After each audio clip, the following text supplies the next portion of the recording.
Easy recipe muna tayo mga mamshi. Bali ito ay ham and cheese. May kasama ding egg. So anong tawag dyan?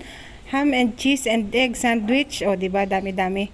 Madali lang tong lutuin, kaya tara. Maganda ka lang ng 2 itlog kung malalaki yung itlog mo. At kung maliliit naman, edi 3. Kagaya nito, sobrang liliit ng mga nabili kong itlog. So nagbati lang ako dyan ng 3 itlog. Tapos nilagyan ko ng konting asin. Tapos nilagyan ko rin ng konting paminta. Tapos nung nalagyan ko na ng paminta at asin yan, binati-bati ko na lang ganyan. Tapos nag-slice na rin ako ng mga cheese. So yan, ang dami kong nilagay na cheese para maumay ka. O hindi talaga, paborito ko yung cheese, kaya medyo marami kong nilagay. Tapos nagayat din ako ng butter at nilagay ko na dun sa mainit na pan. Nilagay ko na yung itlog nung natunaw na yung butter. Tapos pinatong ko na din yung 2 slice ng tinapay. At pinold ko yung mga gilid-gilid para magandang tingnan at hindi medyo makala. Tapos nilagay ko na yung 2 ham.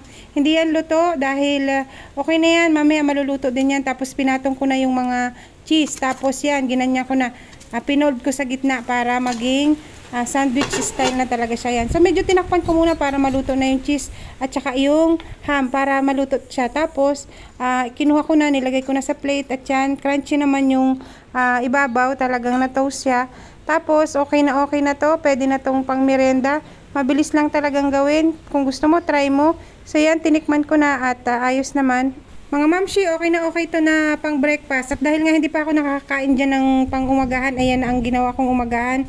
Bali, nakapaghatid na ako ng bata dyan, kaya ayan, nakapag-video na rin sabay umagahan na. Dahil pag maga talaga, maaga ako maghatid ng mga bata, kaya hindi na ako nakakain. So, kape na lang muna ang inom ko sa umaga, tapos pagbalik ko yan, saka ako nakakain. To, tingnan nyo naman, nag-melt na yung cheese, naluto na yung ham. Hanggang dito na lang muna mga mamshi. Hanggang sa susunod ko pang mga video. Bye!